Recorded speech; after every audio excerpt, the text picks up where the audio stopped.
တဲ့တို့ရေမင်္ဂလာပါရှင်မင်္ဂလာပါရှင်တင်တန်းစမယ်နော်တဲ့တို့နော်ဒီ29နော်တဲ့တို့နော်ဝေအပြင်ကိုရောက်နေပါတယ်ရှင်ဝင်လာကြမယ်တဲ့တို့နော်ဝင်လာကြမယ်နော်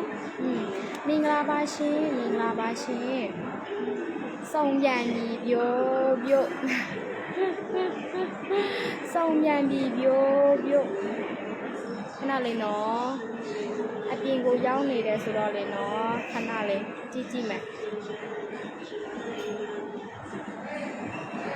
မင်္ဂလာပါရှင်မင်္ဂလာပါရှင်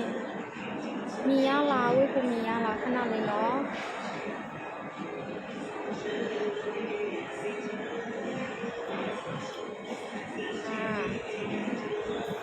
အပြင်ကိုရောက်နေပါတယ်ရှင်မင်္ဂလာပါဝေတယောက်မှမမြင်ရသေးဘူးနေရောဝေရှာနေတော့မဲ့တင်စက်ရန်ကောင်းနေရောပဲဟယ်လိုဝင်ခဲ့မယ်တင်ထမ်းပေးမယ်အပြင်ကိုရောက်နေတယ်တဲ့လေးနော်အပြင်ကိုရောက်နေတယ်ဒီမှာအပြင်ကိုရောက်နေတယ်နော်မင်္ဂလာပါရှင်ဝင်လာတာနဲ့မင်္ဂလာပါလို့ရေးလာပေးကြတဲ့လေးနော်တယောက်တစ်ခါ line နဲ့ share လေးလုပ်ကြမယ်နော်မင်္ဂလာပါကိုနာမည်လေးလည်းရေးလာလို့ရတယ်နော်ရင်းနီးပေါ့နော်ခဏလေးဝေ line နဲ့ share လုပ်လိုက်ဦးမယ်နော်တင်တန်းတက်မဲ့သူတွေခဏလေးခေါ်လိုက်မယ်နော်ခဏလေးနော်တက်လေးတို့ဝေနဲ့တူတူ share ထုတ်မယ်နော်ဝေနဲ့တူတူ share ထုတ်မယ်မင်္ဂလာပါရှင်မင်္ဂလာပါရှင်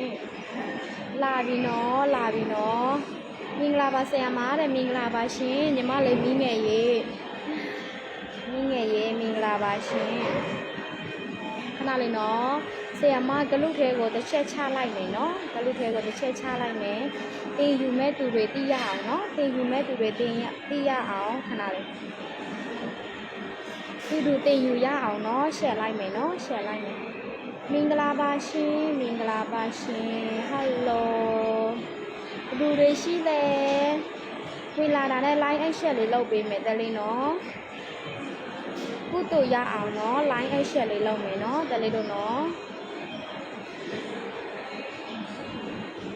ဟယ်လိုအားလုံးတတိရတယ်ရှင်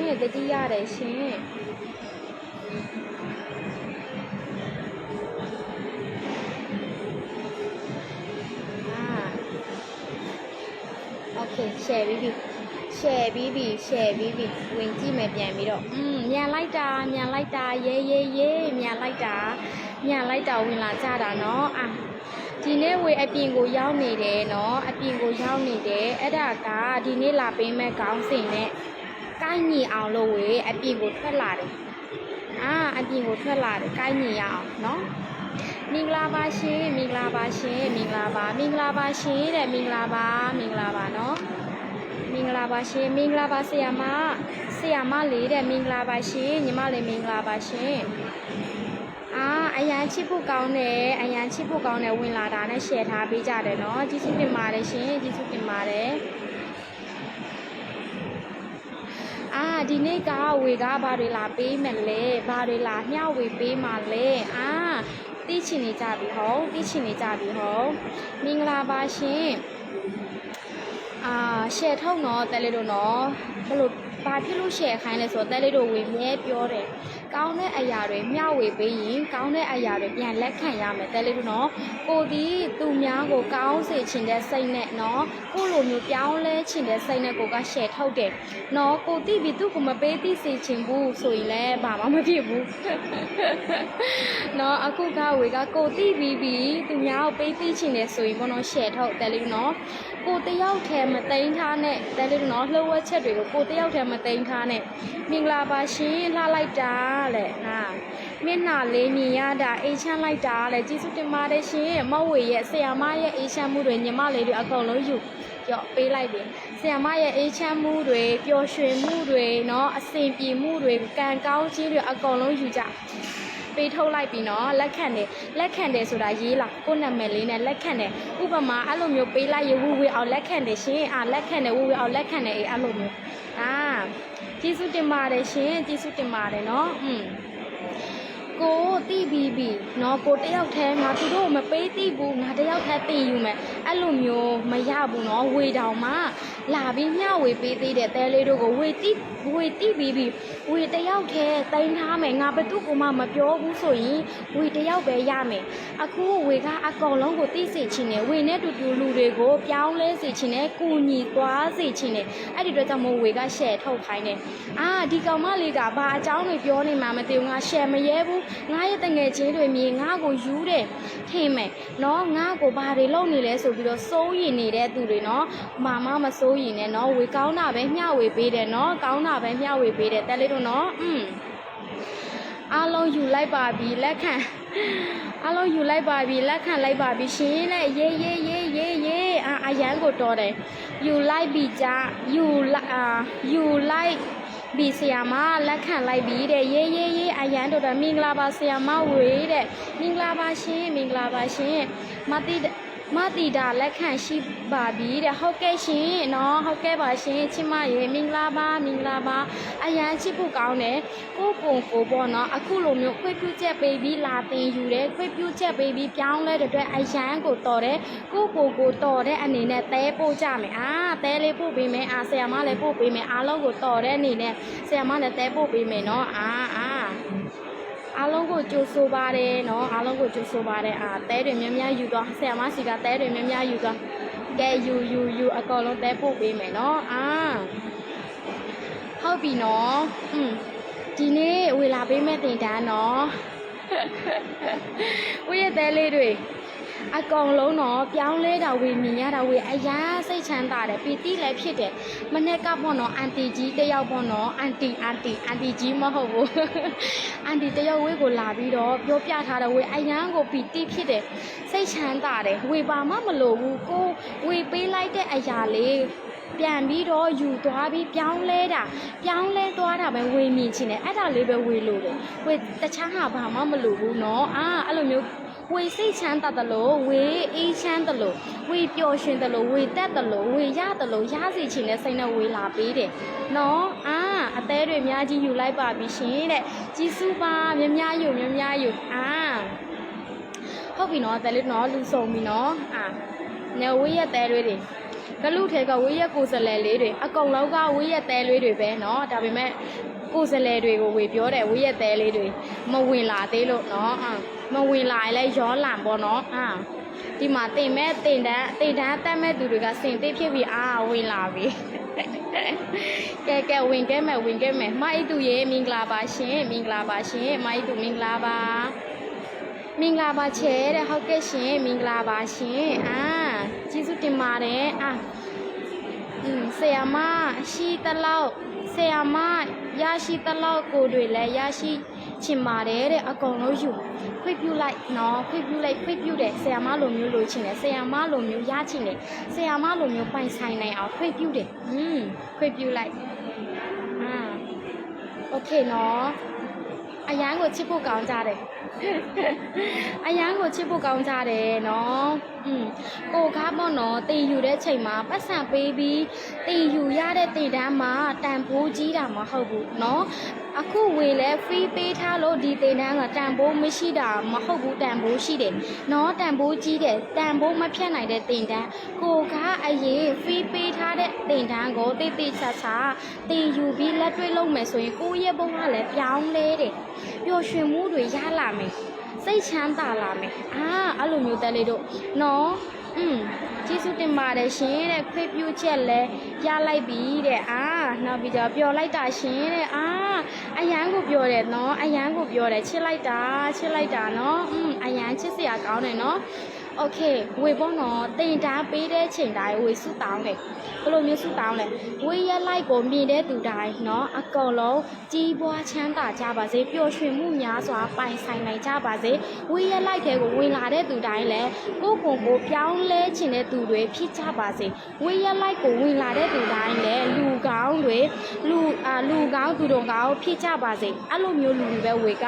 တင်ပေးခြင်းတယ်ဘာဖြစ်လို့လဲဝေတို့ကမိကောင်းဖခင်သားသမီးမိဘ တွေကိုလှုပ်ကျွေးနေတဲ့သားသမီးသူများနိုင်ငံမှာလာရက်တည်ပြီးတော့ကိုယ့်ရဲ့ချစ်ရတော်မိသားစုကိုလှုပ်ကျွေးနေတဲ့သားသမီးတွေနော်အဲ့ဒီတော့ဝေးလိုက်လာတဲ့ချိန်တိုင်းစုတောင်းတဲ့စစ်ကြောဝါမှာစစ်ကြောဝါနဲ့တွေမှာဘုန်းတော်ဝေးစုတောင်းတယ်ကောင်းတဲ့သူတွေပဲဝေးကိုတွေးဆောင်ခွင့်ပေးပါမကောင်းတဲ့သူတွေဝေးကိုမပေးဆောင်နဲ့မပေးတွေးနဲ့ကောင်းတဲ့သူတွေနဲ့ပဲဝေးတို့ဆောင်ချင်တယ်အဲ့ဒီအတွက်ကြောင့်မို့တဲလေးတွေအကောင်လုံးကလည်းဝေနဲ့အပြင်မှာတစ်ခါမှမတွေ့ဘူးနော်ဒါဝေတို့ရည်ဆက်ရှိလို့နော်အဲ့တစ်ချိန်ကကောင်းမှုကုသိုလ်လုပ်ထားလို့အခုလိုမျိုးလာပြီးတွေးဆောင်ရတယ်လိုက်ထဲမှာတင်ခွေးရတယ်တင်ယူရတယ်နော်အရန်ကိုကန်ကောင်းတယ်အရန်ကိုကန်ကောင်းတယ်တချို့တဲလေးတွေအဲ့လိုမျိုးတင်တာ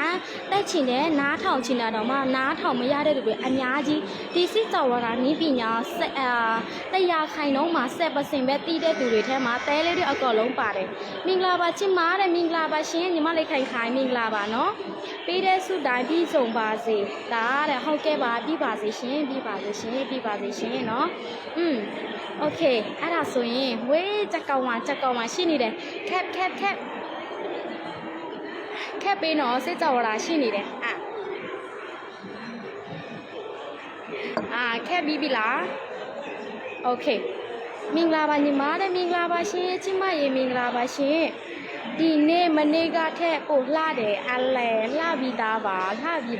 နော်ကျေးဇူးတင်ပါတယ်ရှင်โอเคเนาะဒါဆိုရင်ဒီနေ့ရဲ့တင်ထန်းလေးကိုဝေတို့စလိုက်ရအောင်ဖုံးနှလုံးထောင်လိုက်မယ်ခဏလေးထောင်လို့မရအောင်ထောင်တဲ့အရာမှာပါတော့ဒီတိုင်းလေးထားမယ်เนาะကြည့်โอเคဒီနေ့ဝေပေးထားတဲ့ခေါင်းစဉ်เนาะကောင်းသောဘဝကိုနေထိုင်ရန်နီလန်းเนาะအဲ့ဒီနီလန်းကိုကကောင်းနေထိုင်ဖို့အတွက်ကိုပြောင်းလဲနေတယ်အရာအလုံးကကောင်းတဲ့အရာတွေဖြစ်ချင်တဲ့အတွက်ကောင်းတဲ့အရာတွေကိုစီဝင်လာချင်တဲ့အတွက်ကြောင့်မို့နော်အဲ့ဒီခေါင်းစဉ်လေးဝေပေးထားတယ်ဒီနေ့လာရှင်းပြမယ်တဲလေးတို့အကုန်လုံးနော်မင်္ဂလာပါရှင်ကျေးဇူးတင်ပါတယ်ရှင်ကျေးဇူးတင်ပါတယ်တဲတွေအများကြီးပို့လာပေးတဲ့အတွက်နော်စစ်ကြောလာရှိနေတဲ့ဝေပေးမှာအရန်ကိုရင်တွေအရန်ခုန်တယ်ကဲစမယ်နော်ဘယ်နှစ်နိုင်ထိုးပြီလဲ17 73နော်အားလုံးပဲမင်္ဂလာပါရှင် online စီးပွားရေးလုပ်နေတဲ့တဝက်သူလေးပါတဝက်သူလေးနာမည်ကဝေအောင်လို့ခေါ်ပါတယ်ရှင်စစ်ကြောဝါဒနီးပညာပေးနေတဲ့စစ်ကြောဝါဒရဲ့သမီးတော်ရဲ့ဆရာမလေးဟုတ်ပြီနော်စစ်ကြောဝါဒသမီးတော်ရဲ့ဆရာမလေးဒီပိတ်နာမည်ကယူတထေးမလေးရဲ့စစ်ကြောဝါဒအဲ့လိုပဲလားယူတထေးမလေးစစ်ကြောဝါဒရဲ့သမီးတော်ဟုတ်ပြီဒီပိတ်နာမည်နော်သူများနဲ့လုံးဝမတူအောင်ပေးထားတယ်သူများနဲ့လုံးဝမတူအောင်ပေးထားတယ်အခုလည်းအဲ့လိုမျိုးပဲเนาะတလေးတို့စစ်ကြောဝါလာရဲ့သမီးတော်ဆရာမလေး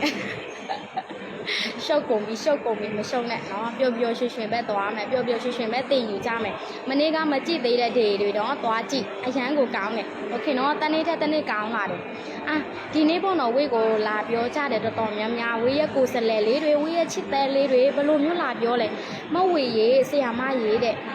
ကိုရှောက်နေတဲ့လမ်းမှာပေါ့နော်သူများတွေကပေါ့နော်ကိုအယူတယောက်လိုထေမြင်တဲ့သူတွေရှိတယ်ဝေးလည်းဖြစ်ခဲ့ပို့တယ်နော်ဝေးရှင်းပြမယ်ကိုရှောက်နေတဲ့လမ်းမှာယူတယောက်လိုမြင်တဲ့သူတွေရှိတယ်ကိုနဲ့အတွေးမတူဘူးကိုရှောက်တဲ့လမ်းစဉ်မတူဘူးဆိုသူတို့ကကိုအထင်မြင်နေလွဲတာပေါ့နော်ဝေဒီနေ့ပေးမဲ့အချက်ကနံပါတ်1တစ်ချက်နော်ကိုရှောက်တဲ့လမ်းကိုရဲရှောက်ပါနော်ရဲရှောက်ပါနော်ကိုရှောက်တဲ့လမ်းကိုရဲရှောက်ပါဟုတ်တယ်အရန်ကန်ကောင်းတယ်တင်ယူခွင့်ရတဲ့အတွက်ကျေးဇူးတင်တယ်တဲ့အရန်ချစ်စရာကောင်းတယ်တဲ့ကျေးဇူးပါရှင်ညီမလေးခိုင်ကျေးဇူးပါနော်နံပါတ်1တစ်ချက်ဝေပေးပြီနော်ကိုရှောက်တဲ့လမ်းကိုရဲရှောက်ရမယ်နော်ရဲရှောက်ရမယ်တချို့တဲလေးတွေကကိုရှောက်နေတဲ့လမ်းမှာသူများတွေကိုလာပြောတာအရန်အာယုံသွားဆိုင်တယ်နေလုံးနေတာမှန်ရဲ့လားနေရှောက်နေတဲ့လမ်းကရောဘယ်သူနဲ့မှမတူဘူးနေယူနေလားနေဖြစ်လာပါမလားအဲ့လိုမျိုးကိုလာပြောရင်ကိုကလေသူတို့ ပြောတဲ့စကားကိုအယမ်းအာယုံသွားဆိုင်တယ်သွားဆိုင်တဲ့ချိန်မှာကိုရီမှန်းထားတဲ့အရာကပျောက်သွားတယ်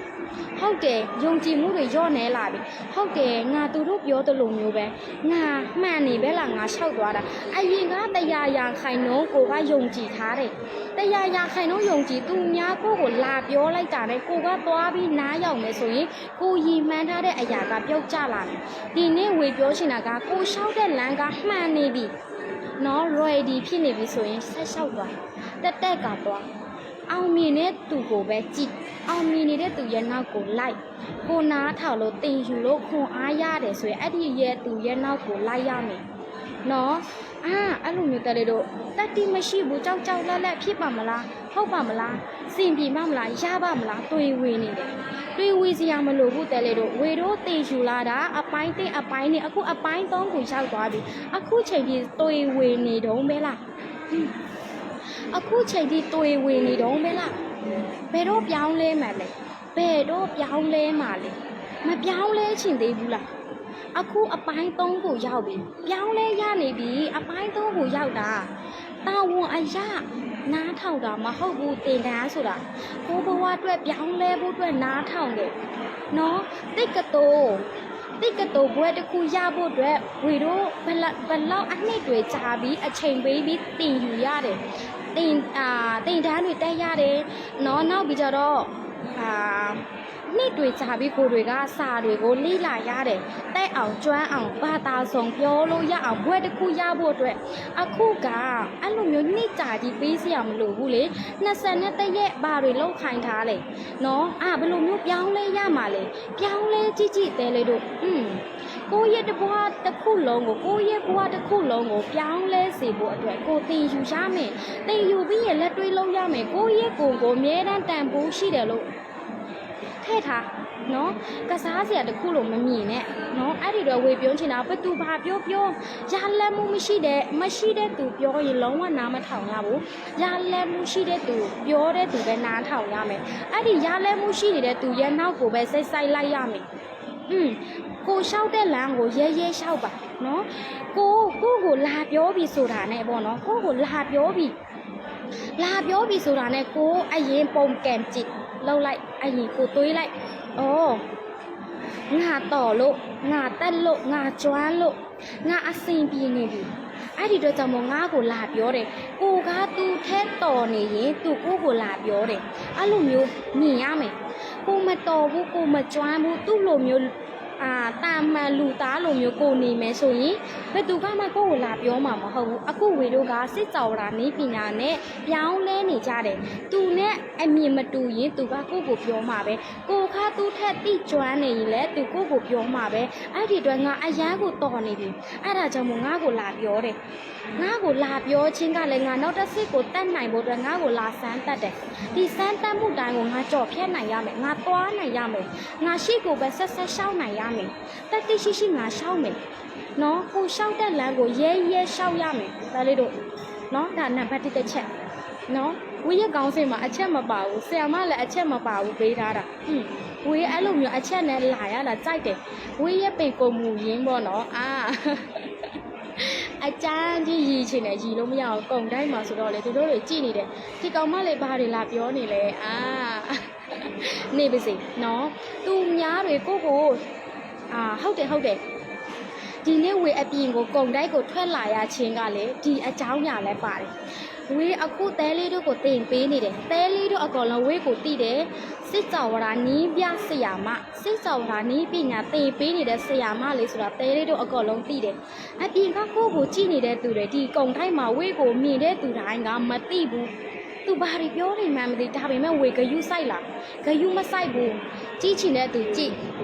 ဘာဖြစ်လို့လဲလှလို့ကြည့်တယ်လေကြည့်နေပါစေကိုပြောချင်တာပဲကိုပြောမယ်ကိုလုံးချင်တာပဲကိုလုံးမယ်ကိုလုံးတဲ့အရာကမှန်တယ်ဆိုရင်ဆက်သွားမယ်အဲ့လိုမျိုးမြင်လားတဲလေးတို့မြင်လားဝေအိမ်မှာလိုက်လှုပ်မယ်ဆိုလှုပ်လို့ရတယ်ဒါပေမဲ့ဝေတက်တိရှိနဲ့နော်ရှောက်ရဲတယ်ရှောက်နိုင်တယ်ရှောက်သွားမယ်ဆိုတာတက်သေးပြတယ်အဲ့ဒီကြောင့်မို့ကုံထိုက်ကိုလာပြီးလူများကြီးဝေးနာမှာရှိနေတယ်ထမင်းစားတယ်အေးတောက်တယ်တချို့လည်းစာဖတ်တယ်တချို့ကလည်းဖုန်းကြည့်တယ်ဝေးတယောက်တည်းမြန်မာလို့ပြောပြီးတော့တဲလေးတွေအကောင်လုံးကိုတင်ပေးနေတယ် ဝေးကိုဝေးတီဆောင်အဲ့ဒီအတွက်တဲလေးတို့အကောင်လုံးလဲကိုတီးရမယ်ငါဘာအတွက်နဲ့ရှောက်နေလဲငါဘယ်သူအတွက်ရှောက်လန်းနေလဲငါဘာလို့ချင်လို့သွားနေလဲတီးရမယ်တီးပြီးဆိုရင်ဘယ်အရာမှကိုခရုစိုက်เสียမလို့ဘူးသူများမကောင်းပြောတဲ့အရာတွေအောင်နောက်တဲ့ထက်เสียမလို့ဘူးအမိုက်တွေတွင်းเสียမလို့ဘူးနားလဲလားတဘောပေါက်လားမင်္ဂလာပါရှင်နမမခေါ်ရရင်စိတ်မဆိုးနဲ့နော်အားလုံးကိုချစ်တယ်နော်ဟုတ်ပြီလားတဲလေးတို့နော်ဝေပြောသွားမယ်အဲ့လိုမျိုးနော်အချက်ကြတော့မရှိဘူးပြောသွားမယ်နော်ကိုကတော်နေလို့ကိုကတက်နေလို့ကိုကကျွမ်းနေလို့ကိုကလှနေလို့စင်ပြေလာလို့သူတို့တွေကကိုကြည့်စားမရလို့လာပြောတယ်အဲ့ဒီစကားကိုနားမယောင်နဲ့နော်ကိုလုံးနေတဲ့အတိုင်းသာဆက်သွားအရင်ကကိုဘာမှမလုပ်လို့ဘာမှမပြောင်းလဲဘူးအခုကတိမ်ယူလာတယ်လက်တွေးလောက်တဲ့အတွက်ကြောင့်မပြောင်းလဲလာတယ်အဲ့ဒီအတွက်ထပ်မပြောင်းလဲချင်ဘူးလားပြောင်းလဲချင်ရင်ဆက်လျှောက်ပါဆက်သွားပါလေးလာတိမ်ယူလက်တွေးလောက်ပါ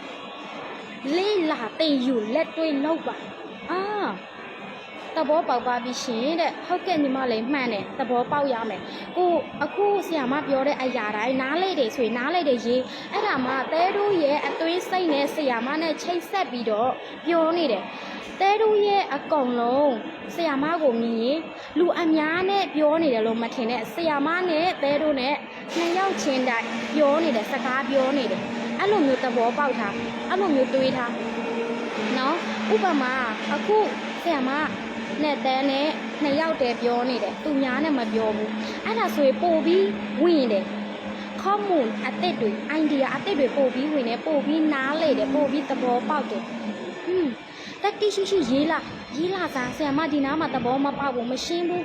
ဒီလိုမျိုးသွားရင်စင်ပြေမလားဟုတ်လားဆရာမဒီနားမှာလက်ခံတယ်ဆိုရင်လက်ခံတယ်အဲ့လိုမျိုးအဲ့ဒါမှဝေကလည်းဝေပြောလိုက်ဆရာမပြောလိုက်ဘာယူဖို့လည်းမသိဘူးဆရာမလားဒီဆရာမဆိုတဲ့နာမည်လေးဘွဲ့နာမည်လေးကိုတဲတို့အကောင်လုံးပေးထားတယ်เนาะအဲ့ဒီတော့ကြောင့်မို့ဝေလက်ခံတယ်ဆရာမเนาะတတိရှိရှောက်တဲလေးတို့เนาะလက်ခံပါတယ်ရှင်ဟုတ်ပြီအဲ့ဒါမှအတွင်းစိတ်ကလည်းကိုအရာတစ်ခုကိုရေးလိုက်တာနဲ့ကိုရဲ့ความรู้สึกကိုရဲ့စိတ်နဲ့ကိုကရေးတယ်လေတကယ်ဖြစ်နေတယ်မှန်နေတယ်ဟောင်းနေတယ်ထိနေတယ်ဆိုတဲ့စိတ်နဲ့ကိုရေးတယ်အဲ့ဒီချိန်မှာမြင်တာနဲ့အဲ့လိုမျိုးဆိုရင်အဲ့လိုမျိုးနီးပေးရအောင်အနာရှိရင်ထက်မဲ့ဆေးကနော်ကိုမှဘယ်နားမှာနာနေမှမသိဘူးကိုမှဘယ်နားမှာနာနေတယ်ဆိုတာမပြောဘူးဆရာမကဘာဆေးထည့်ပေးရမလဲဆရာမရေဒီနားမှာနာနေတယ်ဥပမာလက်မှာနာနေတယ်ဆရာမလက်နဲ့ပတ်သက်ပြီးဆေးထည့်ပေးမှာပဲဆရာမက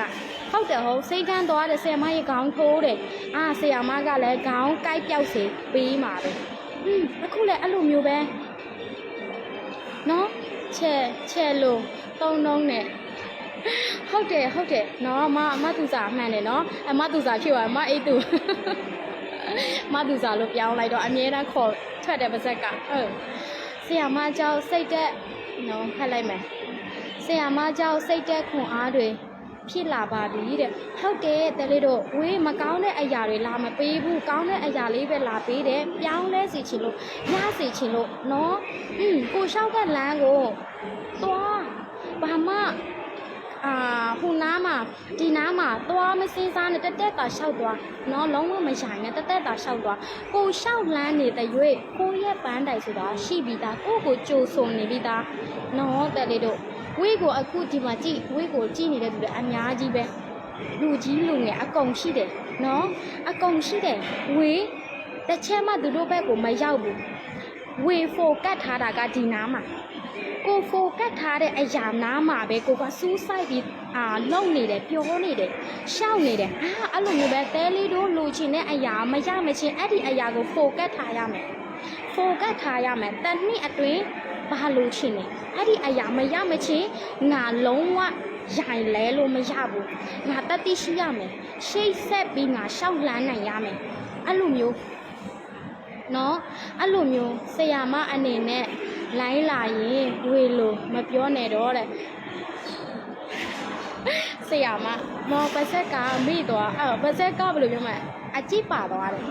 ဆရာမကိုမိသွားမှာဆိုလို့ဝေဆိုပြီးထည့်ထားရတဲ့အမြဲတတိရအောင်လေဆရာမဝေအောင်လေဆရာမဝေလေအဲ့လိုမျိုးဆရာမဆိုရင်ဆရာမပေါ့နော်လက်ခံတယ်နော်ဟုတ်ပြီနော်ကိုတော်လို့ကိုကျွမ်းလို့ကိုလာပြောတယ်သူတို့ကကိုလိုမျိုးမကျွမ်းဘူးလေမတော်ဘူးလေဟုတ်တယ်နော်ဒါဆိုရင်ဝေတို့ပေါ့နော်နံပါတ်2ကိုသွားမယ်နံပါတ်1ပြီးပြီအချက်တော့မရှိဘူးဆရာမပေးထားတာဝေကိုဟာကိုပေါ့နော်အချက်လောက်ထားတယ်ဆရာမ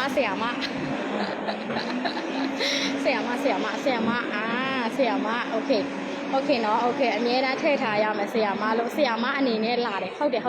ဆရာမအနေနဲ့လာတယ်မာကုန်ပြီအရင်ကအားငယ်စိတ်ကြောက်စိတ်နော်တိမ်ငယ်စိတ်တွေအပြည့်ရှိခဲ့တာပါတဲ့ဟုတ်တယ်အပြည့်ရှိခဲ့တယ်အခုရောမရှိတော့ဘူးနော်မရှိတော့ဘူးတဲ့လေတို့နော်အခုတော့ဝေမြဲဆရာမ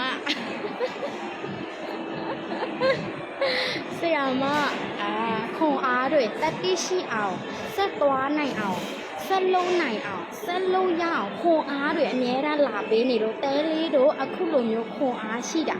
နော်နော်အဲ့ဆိုချဲလားချဲမချဲဘူး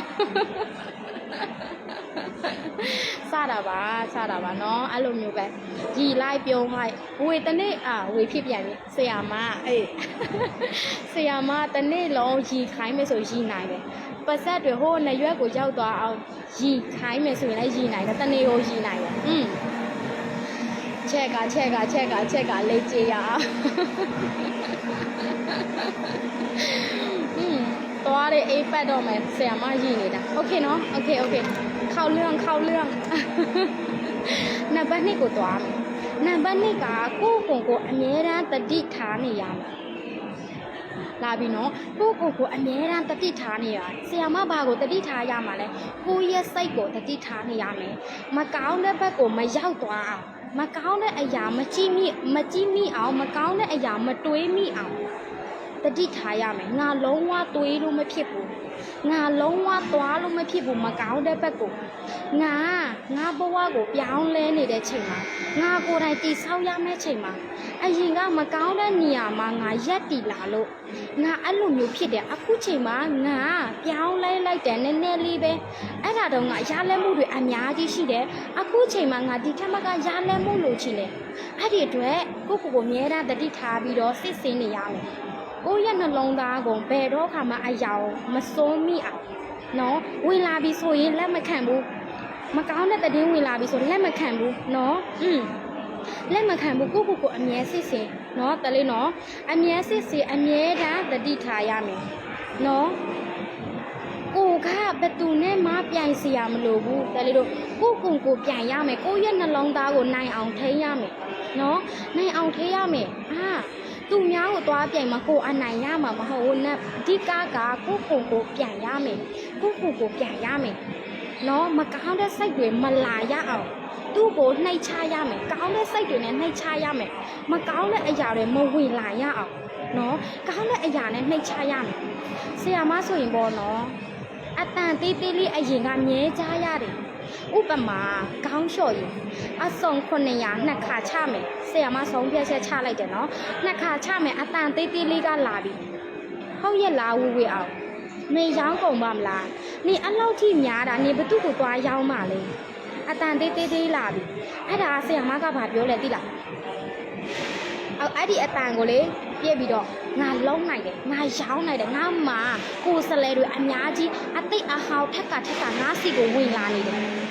ငါရောင်းကုန်မယ်ဆိုတော့ငါယုံကြည်တယ်အဲ့လိုမျိုးကိုကပြောထက်ဆိုတော့အဲ့ဒီအတန်သေးလေးကပျောက်သွားတယ်နော်အခုလေကိုလာပြောပြီဆိုရင်ပြောထက်လိုက် ငါအရန်တော်တယ်ငါလုံးနိုင်တယ်ငါမှာလမ်းပြနေတဲ့ဆရာတွေအများကြီးရှိတယ်ဆရာမတဲ့တော်တဲ့ဆရာတွေလည်းအများကြီးရှိတယ်လိုက်ပြီးလေးလာသိယူတဲလေးတို့လေးလာသိယူလက်တွေ့လို့ပြောင်းလဲအချိန်ရောက်လာပြီပြောင်းလဲဖို့အတွက်အချိန်ရောက်လာပြီပြောင်းလဲပြလိုက်တော့နော်ပြောင်းလဲပြလိုက်တော့နော်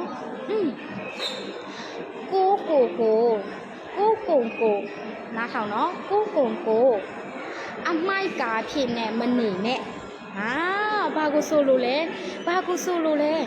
ဘာကိုဆိုလို့လဲအမိုက်ကာဆိုရင်နန်လားမှုေးလားနန်တယ်နော်မိုက်ဆိုတာမကောင်းတဲ့အရာမိုက်တွေကိုမတည်လာနဲ့ကိုကလည်းတည်ပြီးသူများစီကိုမပို့နဲ့နော်ကိုမိုက်ကာဖြစ်နေလည်းမနေနဲ့နော်မိုက်ဆိုတာကကိုသူများအကြောင်းကိုနောက်တစ်ယောက်ကိုတွားပြောရင်ကိုရဲ့မိုက်တွေသူ့ကိုတည်သွားပေးတယ်အဲ့ဒီသူကလည်းပြန်ပြီးနောက်တစ်ဆက်တည်သွားတယ်ဥပမာဆရာမကိုပြောတယ်ဆရာမကယူနေတယ်မကောင်းဘူးမာနကြီးလိုက်တာလူတော်မှမခေါ်ဘူးအဖက်မလုပ်ဘူးနောက်တစ်ယောက်ကလာပြောတယ်အဲ့ဒီတစ်ယောက်ကမိုက်တဲ့သွားတယ်ဆရာမအကြောင်းတဲ့သွားတယ်နောက်တစ်ယောက်ကလည်းဟုတ်တယ်ဆရာမကအဲ့လိုမျိုးဆရာမမဝေအောင်ကအဲ့လိုမျိုးအဲ့ဒါဆိုတဲ့သွားမကောင်းတဲ့အရာတွေတဲ့သွားဘယ်နာမှသွားဆုံးမန်းတော့မသိဘူးတဲ့သွားနေရောပဲမကောင်းတဲ့တည်ဆိုမြန်နေရောပဲမြန်ကောင်းတဲ့တည်ဆိုဖုံးထားတယ်ဖုံးကွယ်ထားတယ်လူတိမှဆိုလို့ तू ကောင်းနေတယ် तू ကောင်းစားနေတယ် तू စိန်ပြေးနေတယ်ဆိုတာလူတိမှဆိုလို့မကောင်းတဲ့မိုက်တွေကဖုံးထားတယ်ဖိတ်ထားတယ်နန်တယ်ရှင်းတယ်နန်တယ်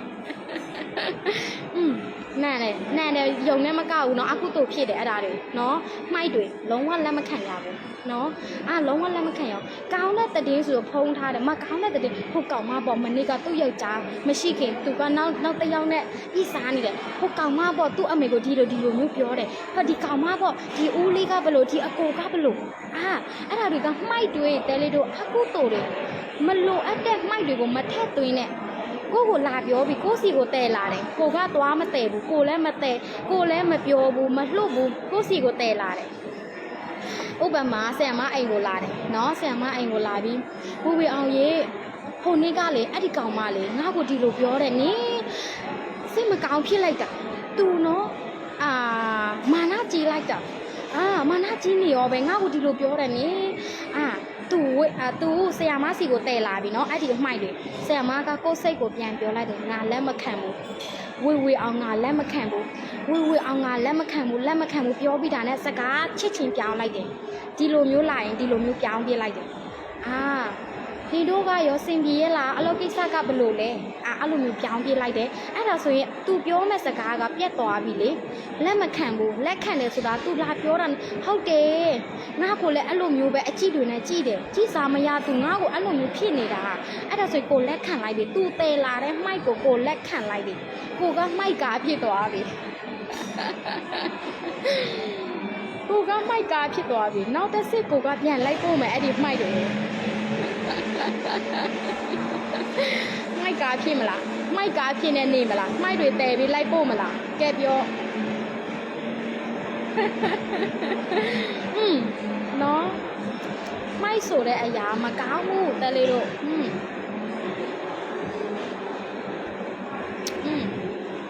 မကောင်းတဲ့မိုက်တွေဝင်လာပြီအိမ်မှာဆရာမတို့အိမ်မှာတဲလေးတို့အိမ်မှာမနေ့တတိဝင်လာပြီအိမ်မှာမိုက်တွေပြည်နေရင်ဘာလုပ်လဲပြစ်ထုတ်တယ်မလိုအပ်တဲ့မိုက်တွေများလာပြီမိုက်ပုံထဲမှာပြစ်ထုတ်တယ်ကိုကမလိုအဲ့လိုပြစ်ထုတ်နေတဲ့မိုက်တွေကို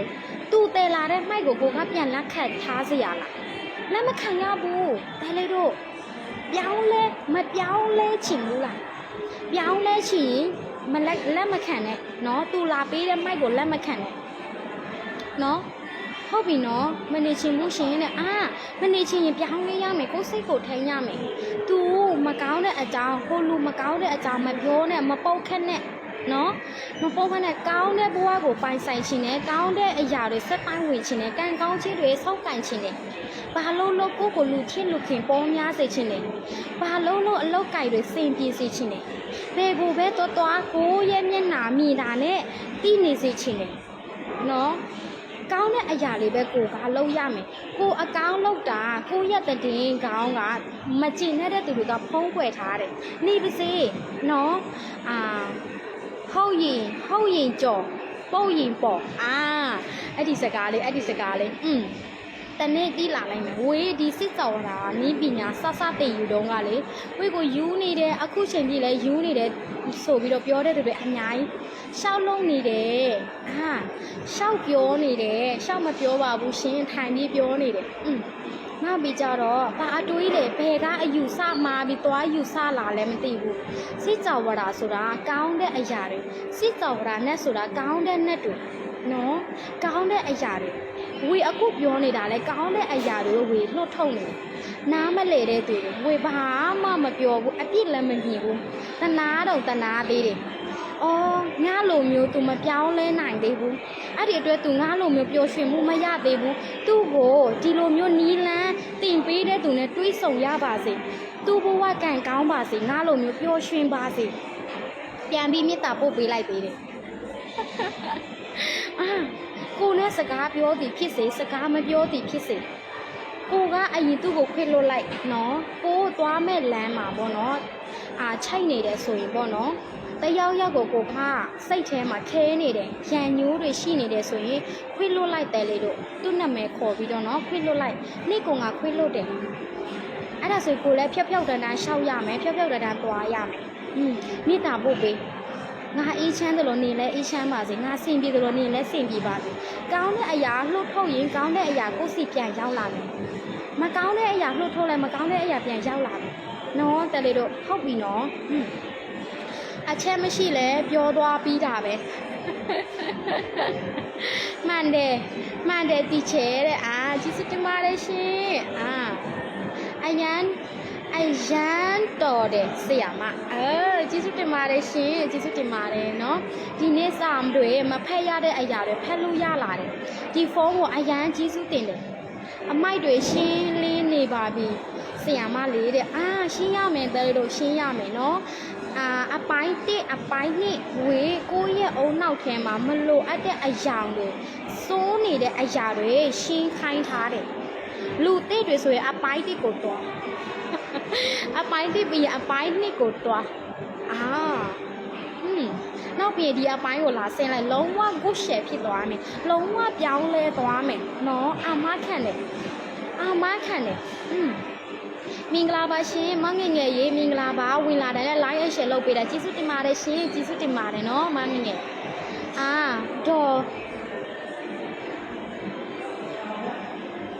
ဒေါ်အေးနော်မင်္ဂလာပါရှင်ခုမှမြင်ရလို့ခုမှတွေ့ရလို့နော်နှုတ်မဆက်ဘူးမခေါ်ဘူးဆိုပြီးစိတ်မဆိုးနဲ့နော်စိတ်ဆိုးလို့မရဘူးဒီချိန်မှာစိတ်ဆိုးလို့မဖြစ်ဘူးငါပြောင်းလဲနေတဲ့ချိန်စိတ်ကောင်းထားရမယ်စိတ်အေးထားရမယ်အရာအလုံးကိုပြုံးနဲ့ရင်ဆိုင်ရမယ်ဒေါသနဲ့ရင်ဆိုင်လို့မဖြစ်ဘူးနော်မီးချင်းတွေ့ရင်ဝုန်းခနဲ့လောင်သွားရောနော်သူပူပြီးလာကိုကအေးရမယ်ကိုကအေးစေးပြောရမယ်ဝေးကိုဒေါသမောဟနဲ့လာပြောတယ်မရေးပစ္စည်းမရောက်သေးဘူးမရသေးဘူးဘယ်တော့ကပေါ့လဲဘယ်သူ့ကိုဆက်တွေ့ရမှာလဲမရေးဘလို့ပေါ့ပူနဲ့လာတယ်ပူနဲ့လာတဲ့ချိန်မှာဝေကရောပြန်ပြီးတော့ဟုတ်လားစိတ်ပေးမယ်နော်ညီမလေးစိတ်ပေးမယ်နော်အမစိတ်ပေးမယ်နော်အကိုခဏလေးစောက်ပါရှင်ကိုကအေးစစ်စစ်ဝေကအဲ့လိုမျိုးမပြောဘဲနဲ့ပို့လိုက်တာကြာပြီလေ3-4ရက်တော့ဖြစ်ပြီလေကိုကသွားကြည့်ပါလားနေရလိမ့်စာအဒီမှာစစ်လိုက်တဲ့ချိန်မှာပေါ်နေတယ်လေလက်ခံထားပြီဆိုတာသူကလည်းကိုမီးနဲ့ပူပြီးပြောကိုကလည်းသူ့ကိုပူပြီးပြောဆိုဝုန်းခနဲ့ပူလောင်သွားရောမဲသွားရောတူသွားရောကိုဘက်ကဘလောက်ပဲမှန်နေပါစေစိတ်အေးနဲ့ဖြည့်ရှင်းရမယ်စိတ်အေးနဲ့ဖြည့်ရှင်းရမယ်မှန်ကြည့်ပြီးအချက်19ချက်ကိုလည်း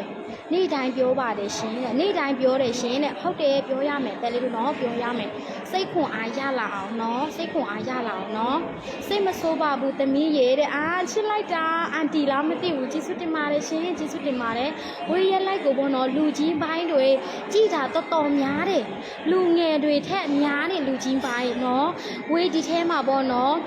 ပြောမဆိုမတာလို့တွေရှိလဲဝေးမယူနဲ့အန်တီနော်ဝေးကပေါ့နော်ပေးချင်တဲ့စိတ်နဲ့ဝေးလာပြန်ပြီဝေးလာပြန်ပြီပေးချင်တဲ့စိတ်နဲ့စိတ်စတနာတက်တက်လေးနဲ့လာပေးတာပါရှင်နော်ဝေးလာပြန်ပြီအယမ်းမှန်တယ်ဆရာမကျေးဇူးတင်ပါတယ်တဲ့ကျေးဇူးတင်ပါတယ်ရှင်ကျေးဇူးတင်ပါတယ်နော်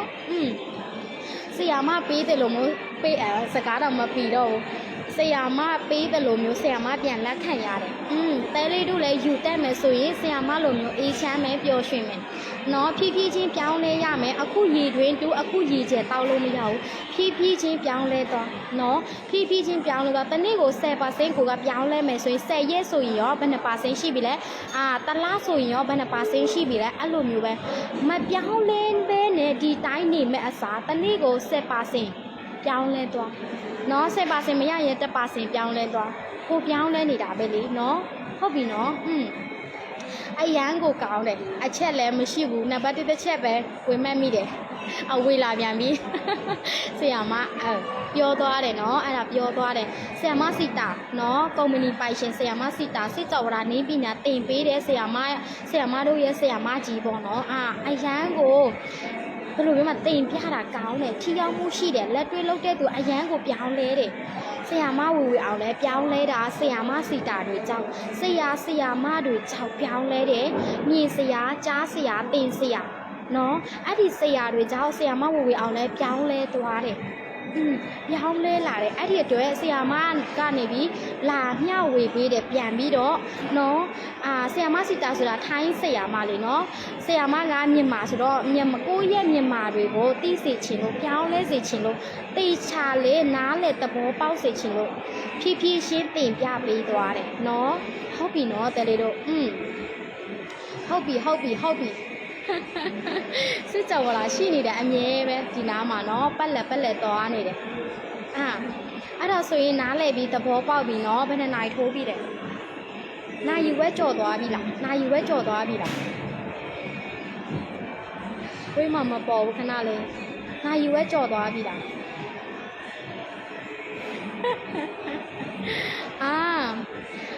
ကောင်းတဲ့ဘဝကိုပိုင်ဆိုင်ခြင်းနဲ့ကောင်းတဲ့လမ်းကိုရှောက်ခြင်းနဲ့ရောက်ခြင်းနဲ့ကောင်းတဲ့နေရာမှာကိုနေခြင်းနဲ့ဆိုရင်ကိုရှောက်တဲ့လမ်းကိုတတ်သိရှိရမယ်ရဲရှောက်ရမယ်သူများပြောတာတွေနားမယောင်နဲ့နော်သူများပြောတာတွေနားမယောင်နဲ့ကိုအမြဲတမ်းစစ်စေနော်အမြဲတမ်းစစ်စေငါသည်မကောင်းတဲ့ဘက်ကိုရှောက်လို့မဖြစ်ဘူးမကောင်းတဲ့ဘက်ကိုတွေးလို့မဖြစ်ဘူးတော်လိုက်တာတဲ့အမေကျေးဇူးတင်ပါတယ်ရှင်မျိုးသူကျေးဇူးတင်ပါတယ်ရှင်ကြိုက်သွားပြီဆရာမတဲ့ဟုတ်တယ်နော်အဲ့လိုပဲနော်စာမပြီးလို့နော်အဲ့လိုပဲဟောကြိုက်သွားပြီဆရာမတဲ့ကျေးဇူးတင်ပါတယ်ရှင်အားချစ်တယ်တဲ့ချစ်ပါများချစ်ပါနော်ဒီကလည်းအချစ်တွေပဲအကုန်လုံးပေးနေတယ်928 928အချစ်တွေပေးနေတယ်နော်ဟုတ်ပြီနော်တဲလေးတို့အရန်ကိုကောင်းတယ်ရင်တွေခုန်ပေါ့အားချစ်တယ်လို့လာရေးတယ်အိမ်ကအိုပါနော်အားချစ်တယ်လို့လာရေးထားတယ်နေမထီတော့ဘူးโอเคဒါဆိုရင်เนาะဒီနေ့တင်ပြပေးတဲ့တင်တန်းထဲမှာအရန်ကိုကောင်းတယ်အရန်ကိုကိုယ့်အတွက်ပြောင်းလဲစေမယ့်အရာတွေရလိုက်တယ်လို့ဝေမဟုတ်ဘူးဆရာမယုံကြည်တယ်เนาะဟုတ်ပြီเนาะတဲလေးတို့เนาะ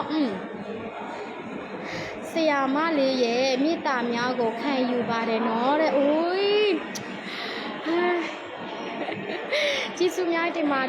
ကျေးဇူးများတင်ပါတယ်ရှင်เนาะကျေးဇူးအများကြီးတင်ပါတယ်เนาะတူပြောင်းလဲကြမယ်အကုန်လုံးကမိသားစုတွေမောင်နှမတွေเนาะအပြင်မှာမစုံရပေမဲ့လည်းအခုလိုမျိုးနေ့တိုင်းဆရာမလာပြီးတင်ပေးနေတယ်ပြောပြနေတယ်ခွန်အားတွေရလာဖို့အတွက်နောက်တစ်စစ်ကိုကြော်လွှားနိုင်ဖို့အတွက်ကြော်နိုင်ဖို့အတွက်တတ်နိုင်ဖို့အတွက်လာပြီးမျှဝေပေးနေတယ်เนาะအရန်ကိုကံကောင်းတဲ့သူတွေဒီမှာ အရန်ကိုကန်ကောင်းတဲ့သူတွေနော်ဒီလိုမျိုးတည်တန်းကိုတက်ခွင့်ရတယ်မသိတဲ့အရာလေးတွေသိခွင့်ရတယ်အရန်ကိုကန်ကောင်းတဲ့သူတွေနော်ဒီနေ့ကစပြီးပြောင်းလဲလိုက်အကုန်လုံးပြောင်းလဲနော်ဖြည်းဖြည်းချင်းပြောင်းလဲဖြည်းဖြည်းချင်းပြောင်းလဲသွားဒေတစ်မှာဘာတွေတင်ပေးထားလဲဒေတစ်ကနေပြီးပြောင်းလဲဒေတစ်ပြီးရင်ဒေနှစ်ကနေပြောင်းလဲဒေ3ဒေ4ဒေ5ပြောင်းလဲသွားပျော်ရွှင်တဲ့မိသားစုဘဝလေးလဲပိုင်ဆိုင်ရမယ်သွားတဲ့နေရာမှာလဲကိုယ့်ကိုလူချစ်လူခင်ပေါ်မယ်လေးစားလေးစားရတဲ့သူတယောက်လည်းဖြစ်မယ်ဟုတ်ပြီနော်ကိုလည်းပျော်ရွှင်ရတယ်ကိုလည်းပျော်ရွှင်ရတယ်နော်တလေးတို့နော်ကိုတန်ဖိုးကြီးမားတဲ့သူတယောက်လို့ထင်ထားပြီးသိပြီးဆိုရင်ကိုကလည်းတန်ဖိုးကြီးတဲ့သူတယောက်ပဲနော်ဝေးဆရာဝေးဖြစ်သွားပြန်ပြီဆရာမစီတာဆရာမကိုတင်ထားပေးတဲ့စကားလေးပေါ့နော်ပြောထားတယ်เราต้องเห็นคุณค่าในตัวเราเนาะเราต้องเห็นคุณค่าในตัวเราถ้าเราไม่เห็นคุณค่าในตัวเราใครจะเห็นคุณค่าในตัวเราเข้าใจเนาะกูโกงโกแตมโพตีเตยาเม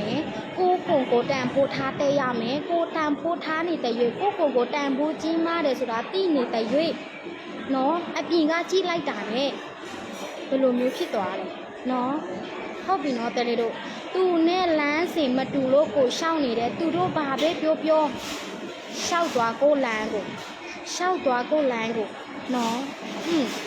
နော်တဲ့လေတို့ကိုကိုတန်ဖိုးကြီးမအောင်လို့နော်ဆရာမတို့ဆိုရင်မြန်မာမင်းကလေးတွေနော်မြန်မာမင်းကလေးတွေယဉ်ကျေးတယ်တိမ်မွေးတယ်မိကောင်းဖခင်သားသမီးတွေမိဘတွေကိုလှုပ်ကျွေးနေတဲ့သားသမီးတွေနော်ကို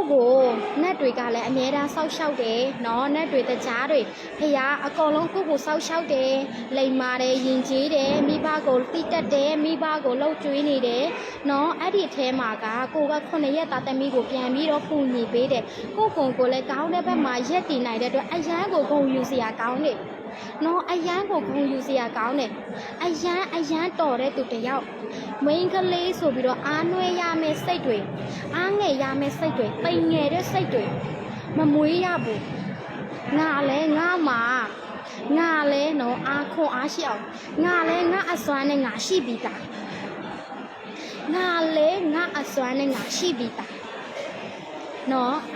လူတိုင်းကစွမ်းချင်းမတူကြဘူးလူတိုင်းကအစွမ်းရှိတယ်နော်ကိုမမြင်ဘူးမြင်အောင်သိတတ်ရမယ်နော်ကြည့်တတ်ရမယ်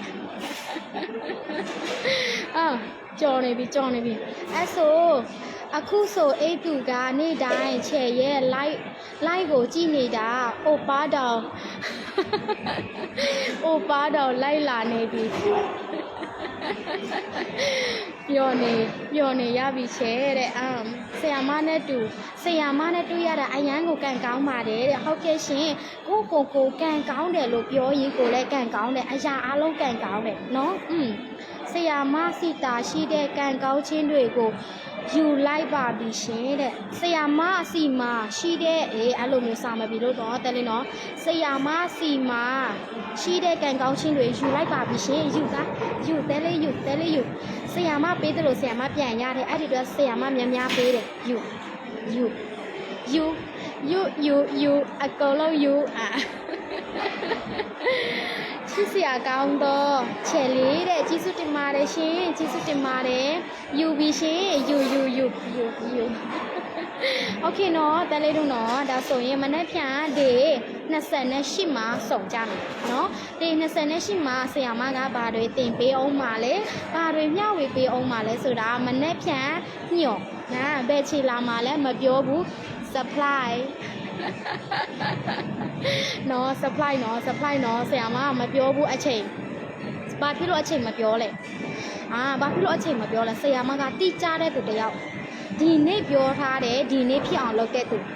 ဒီချိန်ပြောထားရင်ဒီချိန်ရအောင်လုပ်တဲ့သူဒီချိန်ရလို့ကိုမလုပ်နိုင်ရင်အရန်ကိုဝမ်းနေတယ်ခံစားရတယ်အဲ့ဒီအတွက်ကိုဆရာမအားတဲ့ချိန်လေးကိုလာမယ်နော်လာခဲ့မယ်နော်ဟုတ်ပြီနော်လာခဲ့မယ်စောင့်မျှော်နေမယ်ရှင်တဲ့စောင့်မျှော်ပါမင်္ဂလာပါညီမတဲ့မင်္ဂလာပါရှင်မဆန္ဒရေ line ပြီးပါပြီရှင်ချစ်တယ်ရှင်တဲ့ချစ်တယ်ခက် ပြီလားမသိဘူး အာစေးမယ်နော်တဲ့လို့နော်ချစ်တွေပိုးလို့တဲနေကြတာစေးမယ်နော်โอเคနော်ဆရာမအိမ်ပြန်မယ်ပစ္စည်းပို့မယ်နောက်ပြီးအလုပ်တွေအများကြီးရှိသေးတယ်တနေ့တာလုပ်အဲ့ဒါရတယ်ရှင်တဲ့ချစ်တယ်စိတ်မယ်နော်စိတ်မယ်အရန်ချစ်တယ်နော်ဒီ like ကိုစကနေစိုးအောင်ကြည့်ပေးတဲ့သူတိုင်းနော်ပြီးကြတော့ like ရောလံပြကြည့်တဲ့သူတိုင်းကိုကျေးဇူးတင်ပါတယ်ရှင် like and share လုပ်တဲ့သူတိုင်းကိုလည်းကျေးဇူးတင်ပါတယ်ရှင်ကျေးဇူးအများကြီးတင်တယ်ဆရာမနော်ဝေးကိုဆရာမဖြစ်နေတိမှတ်ပြုပေးတဲ့တဲလေးတွေအကုန်လုံးလည်းကျေးဇူးအများကြီးတင်ပါတယ်ရှင်ကျေးဇူးတင်ပါတယ်ဒီနေ့ကစပြီးကိုဆရာမဆိုပြီးတော့ပြောမယ်တဲလေးတို့နော်အားလုံးကိုနော်အဲ့လိုမျိုးပြောပေးမယ်နော်ဝေဆိုတဲ့စကားကိုမသုံးတော့ဘူးဆရာအနေနဲ့လာတဲ့ချိန်ကျရင်ဆရာမလို့ပြောမယ်နော်ကိုဟာကိုနေတဲ့ချိန်ကျဝေလို့သုံးမယ်နော်ဝေလို့သုံးမယ်နော်ကျေးဇူးပါရှင်တဲ့အရန်ချစ်တဲ့ပူချစ်ပါတယ်ရှင်ပူချစ်ပါတယ်နော်โอเคစေးမဖြစ်တော့ဘူးတက်ပြီးစေးမတက်တော့ဘူးလမ်းပြောက်အရန်ချစ်တဲ့ဆရာမတဲ့ပူချစ်ပါတယ်ရှင်ပူချစ်ပါတယ်ရှင်ကဲမတဲနဲ့တော့တဲလေစေးမဖြစ်လေပြန်နော်စေးမယ်နော်တဲလေးတို့နော် bye bye love you